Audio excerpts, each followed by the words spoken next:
Hello yours, welcome to my channel learn English with Jyothi. ఈరోజు నేను 10th class public ఎగ్జామ్లో question number 35B చెప్తాను. అదేంటంటే డైరీ ఎంట్రీ. డైరీ ఎంట్రీలో నేను చెప్పిన మీరు టిప్స్ కనుక గమనిస్తే అట్లీస్ట్ 8 or 9 మార్క్స్ మీకు టాపిక్లో ఉంటాయి. అదేంటో చూద్దాం. ఇది చాలా సింపుల్ అనమాట. ఇదంతా క్రియేటివ్ ఎక్స్ప్రెషన్ సెక్షన్ సిలో వస్తుంది. 10 marks, it carries 10 marks. 10 marks అంటే మనం దానికి సరిపడా కంటెంట్ మనం ఇవ్వాలంటే చిన్న సింపుల్ టిప్స్. ముఖ్యంగా డైరీకి ఉండవలసిన ఫార్మాలిటీస్ ఏంటి ఉంటాయంటే date, day, time, salutation, introduction, body of the diary and finally signature. Date ఎలా వస్తుందంటే ఈరోజు డేట్ 11th డిసెంబర్ కదా. 11th ఆర్డినల్ నంబర్స్ టీహెచ్ వస్తాయి. 11th, 12th, 13th, 14th ఇలా. బట్ ఫస్ట్ అయితే ఎస్టీ వస్తుంది, సెకండ్ అయితే ఎన్డీ వస్తుంది, థర్డ్ అయితే ఆర్డీ వస్తుంది. అవి మీరు ఇలా డేట్ రాస్తే మీకు మార్క్స్ మంచి ఇంప్రెషన్ పడుతుంది. ఇక్కడ December months of the year D capital ఉండాలి అండ్ కామా కూడా ఉండాలి. 11th December 2024. Day Wednesday. Wednesday కూడా డబ్ల్యూ క్యాపిటల్ ఇవ్వాలి. Days of the week capital ఇవ్వాలి. టైము మనం 9:30 PM రాయొచ్చు, 10 PM రాయొచ్చు. ఎందుకంటే usually one writes diary at the time of going to bed. అందుకని మనం నైట్ టైము మనం పిఎంఏ రాస్తాం. ఇక్కడ గమనించండి, కామా ఫుల్ స్టాప్ మనం అలా గుర్తుపెట్టుకుంటే బాగుంటుంది. తర్వాత సాల్యుటేషన్. సాల్యుటేషన్ అంటే ఏంటి? సంబోధన. లెటర్లో కూడా ఉంటుంది సాల్యుటేషన్, ఇక్కడ కూడా సాల్యుటేషన్. సాల్యుటేషన్ ఎలాగా? లెటర్లో అయితే dear father, dear mother, dear friend ఇలా అంటాం, డియర్ సర్. మరి ఇక్కడ డియర్ డైరీ. డియర్ డైరీలో mind that D must be capital and again డైరీలో D must be capital. Children don't get confused. Diary DAIRY కూడా డైరీనే, DIARY కూడా డైరీనే. మన డైరీ DIARY డైరీ. ఆ స్పెల్లింగ్ చాలా ఇంపార్టెంట్. ఇక్కడ కూడా కామానే పడుతుంది. ఎంతవరకు ఓకే. ఇప్పుడు మనం introduction, body of the letter, signature అన్నాను. ఇక్కడ మనం 3 పారాగ్రాఫ్స్ ఇవ్వాలి. అంటే చాలామందికి డౌట్ వచ్చు, డైరీ మనం పారాగ్రాఫ్స్గా డివిజన్ ఉండాలా వద్దా అని. డివిజన్ ఉంటేనే మంచి ఇంప్రెషన్ పడుతుంది. ఫస్ట్ మనం ఎలా స్టార్ట్ చేస్తామంటే ఇంట్రడక్షన్తో స్టార్ట్ చేద్దాం. ఇంట్రడక్షన్ కూడా కామన్గా కొన్ని సెంటెన్సెస్ మీరు బై హార్ట్ చేస్తే any kind of diary a question ఇచ్చినా అదే రాసేయండి. దానికి సింపుల్గా ఎలా రాయొచ్చు అంటే, ఏ రోజైనా సరే డైరీ రాసేది ఆ రోజే కాబట్టి టుడే. ప్రెజెంట్ టెన్స్ కూడా ప్రెజెంట్ టెన్స్లోనే ఉంటుంది. Today is the most memorable day. ఒకవేళ అది సాడ్ డే అనుకోండి, సాడ్ ఇన్సిడెంట్ అనుకోండి, దానికి ఇది కూడా ఇంక్లూడ్ చేయండి. And A sad day. Today is the most memorable day and A sad day for me. Sad incident కాకుండా ఉంటే ఏం రాస్తాం? Today is the most memorable day for me. It touched my heart. అది good incident అవ్వచ్చు, bad incident అవ్వచ్చు, ఏదైనా touch చేస్తారు అంటే మర్చిపోలేము అని అర్థం. I will never forget this day in my life. నా జీవితంలో ఎప్పుడు దీన్ని మర్చిపోలేము. ఇది ఇంట్రడక్షన్ అయిపోయింది. ఇక్కడ mind one thing, you must go away from the margin while you begin A sentence, begin A paragraph. Paragraph begin చేసేటప్పుడు ఫస్ట్ లైన్ కొంత మార్జిన్కి దూరంగా వెళ్ళాలి. అలాగే each sentence should and must begin with capital letter. అలా చిన్న వాటిల్లోనే చాలామంది తప్పు రాస్తారు, అందుకనే చెప్తున్నాను.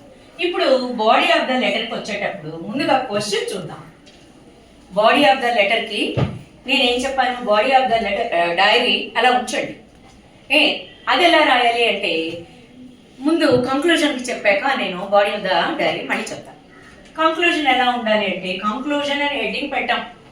ఎగ్జామ్లో రాసేటప్పుడు కంక్లూజన్ అనే హెడ్డింగ్ పెట్టకూడదు. మీకు తెలియడం కోసం ఇక్కడ నేను కంక్లూజన్ అని పెట్టాను.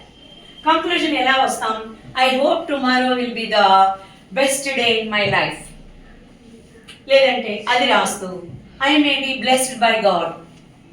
ఇంకా now the time is around 10, around 11, ఎంతైనా మీ ఇష్టం రాసుకోవచ్చు. I want to sleep, I stop here, it is time to go to bed. ఎలాగైనా మనం రాసుకుంటాం. ఆ తర్వాత సూపర్ స్క్రిప్షన్ అంటే సంతకం. మీరు కాదు, డైరీ రాస్తూనే imagine that you are one of the Lencho's son. లెంచోస్ సన్ అన్నారు కానీ క్వశ్చన్లో లెంచోస్ సన్ నేమ్ ఇవ్వలేదు. So you name yourself, ఏదో ఒక పేరు పెట్టుకోండి. లెంచో అనేది క్రిస్టియన్ నేమ్ అనిపించి నేను ఎగ్జాంపుల్గా జాన్ అని పెట్టాను. లెంచో సన్ జాన్ అంటే ఇక్కడ మీరు లెంచో సన్ అనేది పేరు కాదు, జాన్ మాత్రమే పేరు. లెంచో సన్ అని ఎందుకు రాయమన్నానంటే దిద్దే ఎగ్జామినర్కి మీరు క్వశ్చన్ బాగా అర్థం చేసుకున్నారని ప్రజెంట్ చేయడం కోసం నేను అలా చెప్పాను. గుడ్ నైట్ అని చెప్పేసి లెంచో సన్ జాన్. ఇప్పుడు మనం బాడీ ఆఫ్ ద లెటర్కి వద్దాం. బాడీ ఆఫ్ ద లెటర్ కాదు, sorry, diary body of the డైరీలో ఇక్కడ ఒక ఎగ్జాంపుల్ క్వశ్చన్ ఇలా ఇచ్చా. అది లెటర్ టు గాడ్ లెసన్ నుంచి తీసుకున్నాం.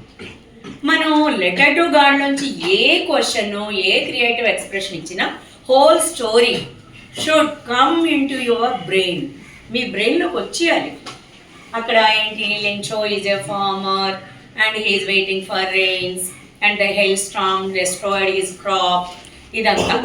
ఇదంతా గుర్తొచ్చి he demanded 100 pesos writing a letter through writing a letter to God. ఇదంతా గుర్తు తెచ్చుకోవాలి. ఇక్కడ ఏమన్నాడు, నేను ముందే చెప్పాను, this is imaginary question. Imagine that you are one of the Lencho's son. You watched your father writing a letter to God. Express your admiration for your father's faith in God by making a diary entry.